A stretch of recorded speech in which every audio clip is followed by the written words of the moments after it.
Morant with a running start. Elevate! Dunks! Oh my goodness! Tie game in overtime. Gasol will turn his heat. It's gone! Memphis on top. 7-10 remaining. Conley now with three. Count it! A 15-point lead for Memphis. And Blake Griffin gets into it on the floor with Randolph. Hard to tell if there are any punches being thrown under there, but Griffin took acceptance. Adams going long. Morant! He hit it! John Morant! Insanity! You gotta be kidding me. Welcome to Grits and Grinds, a Memphis Grizzlies podcast. Grizzlies win edition. My name is Keith Parrish. Ja Morant returned to the lineup, and the Grizzlies won their third straight game. They blew out the Portland Trailblazers for the second time this season. Ja had 22 points and 11 assists. Also, Marcus Smart made his return to the lineup. The Grizzlies won easily over a Trailblazers team that really can't make a three-pointer when they play the Grizzlies. On today's episode, of course, I will talk about that game. Before I get into it, just a reminder from Underdog Fantasy that right now it's a great time to sign up. They're running a lot of specials for football on Thanksgiving, also for the NBA Cup. They have specials every single NBA Cup day. So if you want to play fantasy sports for cash, you can do all of that at Underdog Fantasy. And if you use my promo code FBBF, they will match your opening deposit up to $1,000. So try out Underdog Fantasy. Use that promo code FBBF. All right, the big storyline for the Grizzlies is the return of Ja Morant. As expected over the weekend, Ja Morant did return from injury and gets the start. Also, Marcus Smart returned in this game. Marcus missed all of last week, apparently with food poisoning. That was the reason he wasn't available. So this became, I believe, just the 8th game ever where the Grizzlies had Ja Morant, Marcus Smart, Desmond Bane, and Jaren Jackson Jr. They are now 5-3 in those games. 3-2 last season. 2-1 this season. Now, Marcus Smart, he came off the bench. That is what he did in his previous 2 games. He's now come off the bench. So 3 straight times. He was asked about possibly coming off the bench before the game. He said he's been in the NBA for a long time and, quote, "At this point, I'm trying to win. I've started a pretty good amount in my career." And he pointed out that Jalen Wells has come in and taken the reins very well, and we're going to let him ride it out and see what he can do with it. So Marcus Smart came off the bench. Jalen Wells got the start, and we got to see a very entertaining Grizzlies game. Now, one of the things that I was closely interested in or closely monitoring about this game, where you have Ja Morant, Desmond Bane, Marcus Smart, and Jaren Jackson Jr., it was, when are they all going to play together? What are the lineups going to look like when we think of a closing lineup? Even if Jalen Wells maintains his hold on that starting spot, is that their choice for a closing lineup? Now, of course, the game was a blowout, so we didn't get to see crunch time or anything and find out who they turned to. But the one time in the game that Ja Morant, Desmond Bane, Marcus Smart, and Jaren Jackson Jr. all shared the court together, it was the final couple minutes of the first half. And so you might think, okay, this is a possible closing lineup. And so I thought it was interesting. Who is the 5th player they chose to finish out that lineup? It was Jake LaRavia. So they closed the first half with Ja Morant, Desmond Bane, Marcus Smart, Jake LaRavia, and Jaren Jackson Jr. Would that have been their preferred closing 5? I don't know. Of course, Jake's been playing great over the past several weeks. He's had a really good season so far. By the way, Jake LaRavia had 5 assists in this game off the bench. That is now 5 straight games off the bench where he's had at least 4 assists. So 8 points, 5 rebounds, and 5 assists for Jake off the bench. But the big story, of course, is Ja Morant looking like himself, playing like a superstar. Ja got his first dunk of the season, a spectacular, classic Ja tomahawk dunk. He made some highlight passes, a behind-the-back pass to Brandon Clark, some other no-looks to his teammates. He also set up Brandon Clark for Brandon's first dunk of the season. So Ja, in his 9th game of the year, looked great. I like this 20 and 10. Ja getting the double-doubles. That means he's setting up his teammates. Of course, the Grizzlies had a ton of assists, 35 assists as a team. They continue being one of the best teams in the NBA at generating assists. They had 12 assists on 14 made baskets in the first quarter. By the way, through the first 18 games of the year, so now the Grizzlies are 11 and 7. The Grizzlies, through their first 18 games, have the most points through 18 games in franchise history and the most assists through 18 games in franchise history. They also have the most turnovers through 18 games for any season in the Memphis era. Somewhat impressively, back in the Vancouver days, they had 3 other seasons where they turned the ball over more than they have so far this year. That's through the first 18 games of the year. Like the Grizzlies, 35 assists, amazing. Wow, 19 turnovers. They keep turning the basketball over so much. But Ja had a great game, 22 points and 11 assists. Jaren Jackson Jr. just keeps on playing at an all-star level. He had 21 points, 6 rebounds, 3 blocks, and 2 made threes. This was, in fact, his 5th straight game where he blocked multiple shots, made multiple three-pointers, and recorded a steal, and that is the longest streak in NBA history. I set you up on the last episode to say, let's watch for this.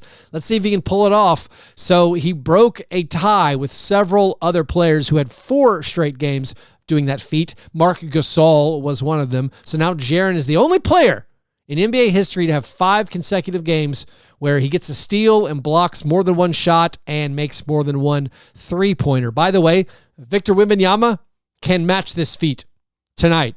Victor currently has a 4-game streak working as well. But Jaren has been a handful for the other teams on defense. They can't stop him.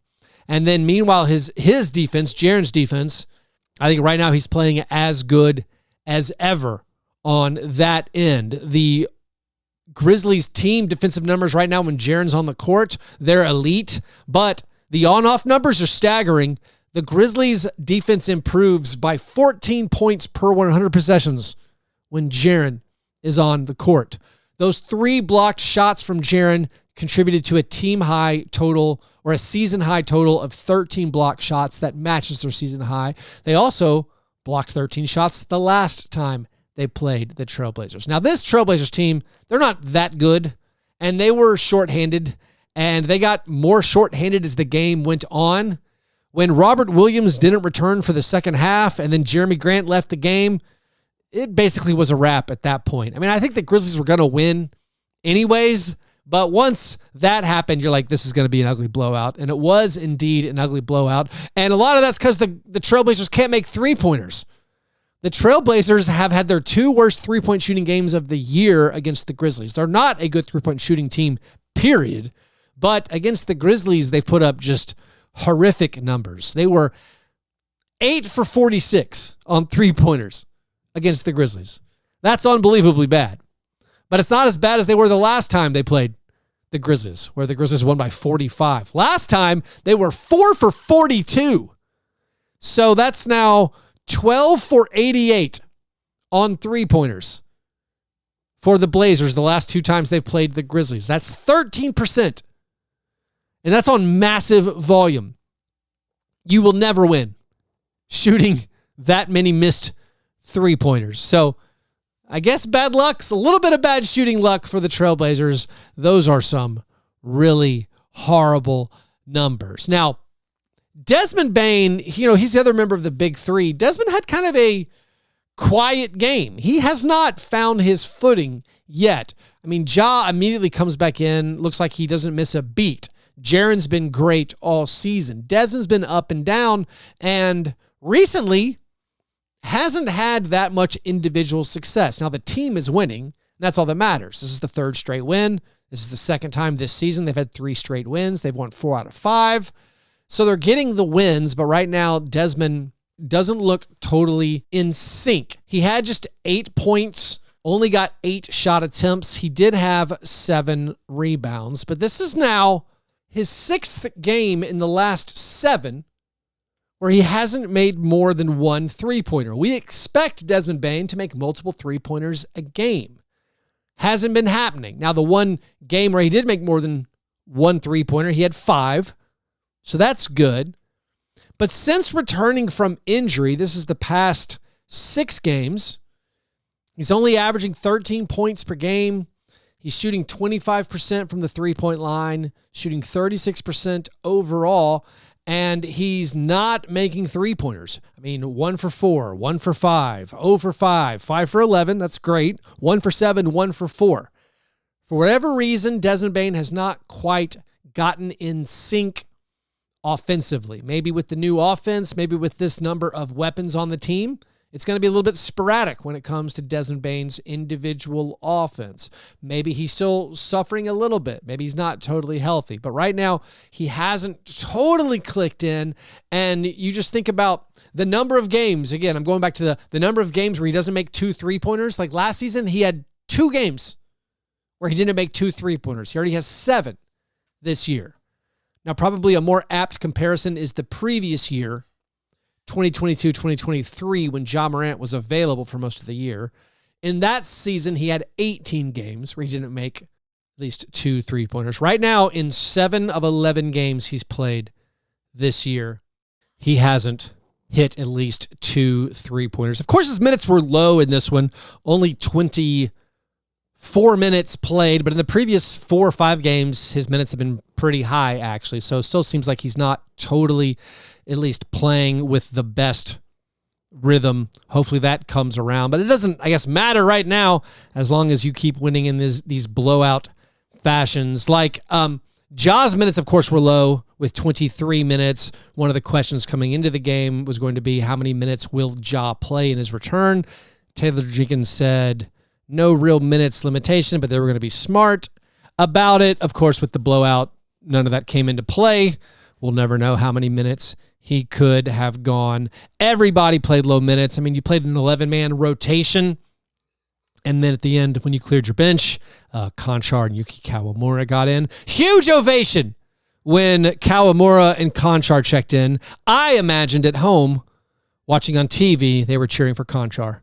But of course they weren't. By the way, Conchar made a 3 in garbage time. Yuki Kawamura did not. He missed his garbage time 3-point attempt. In the starting lineup, so Jalen Wells does get the start.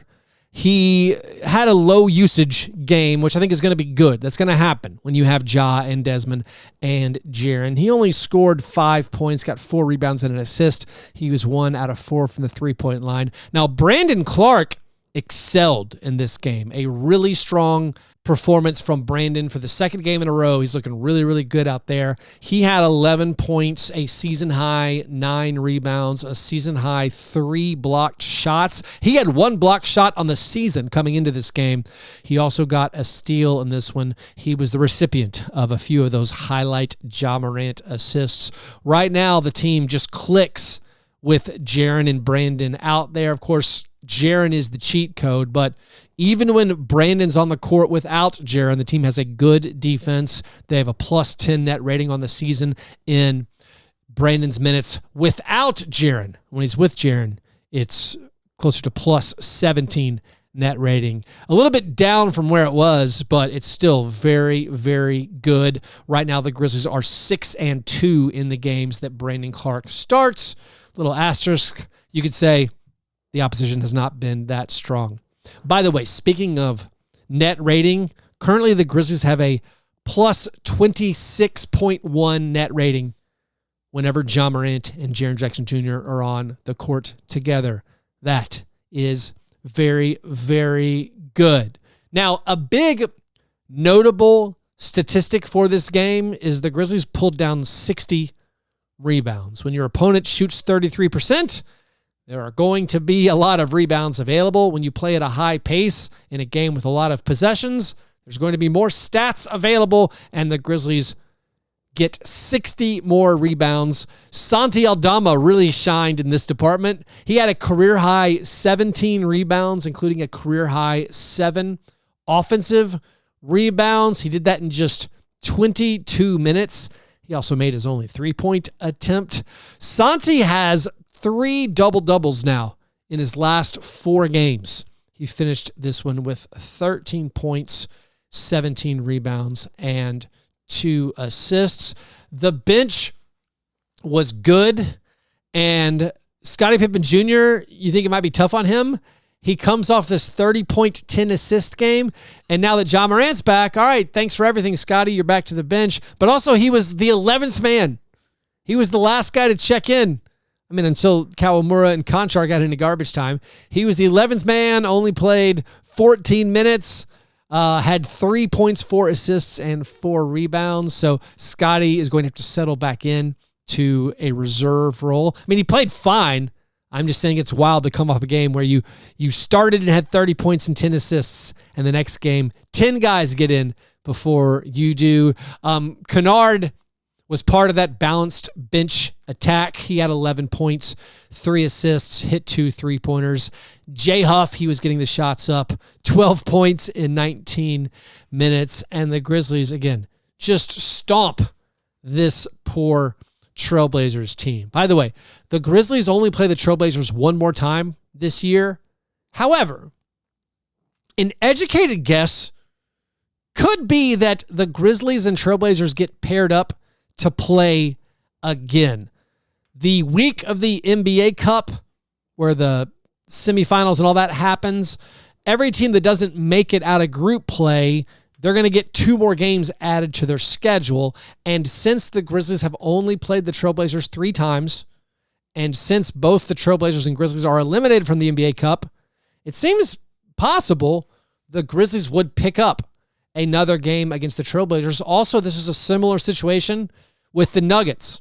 They only have 3 games scheduled against the Nuggets. The Nuggets are eliminated, just like the Grizzlies. So it might not happen because the league has to balance a lot of other teams, but they are going to give priority to teams in your conference that you only play 3 times. So there's a very good chance that for that second week of December, when the NBA Cup is happening, the Grizzlies pick up an extra home game against the Trailblazers and a road game against the Nuggets. That's my guess. It could happen. Of course, you could end up with the Pistons for the 3rd time, like what happened last year, where you ended up playing an Eastern Conference team. But to balance the schedule, playing the Trailblazers at home and the Nuggets on the road would make a lot of sense. Perhaps that will be what happens for the Grizzlies. Now, this was the Grizzlies' 9th game of the year, scoring at least 120 points. They had the most games in the NBA this year, scoring at least 120 points. They only had 7 games scoring 120 points last season, so they've already surpassed last year's cursed season. The Grizzlies will look to keep up the high scoring and keep up the winning ways on Wednesday night. They play the Detroit Pistons. Then on Friday, they play the Pelicans. That's an early afternoon game. I believe the homestand continues. If you're in Memphis, go check out the Grizzlies. The Pelicans are getting DeJounte Murray back on Wednesday night, so they will be looking to bounce back a little bit. And then the homestand concludes on Sunday against the Pacers. So despite dropping that disappointing game against the Nuggets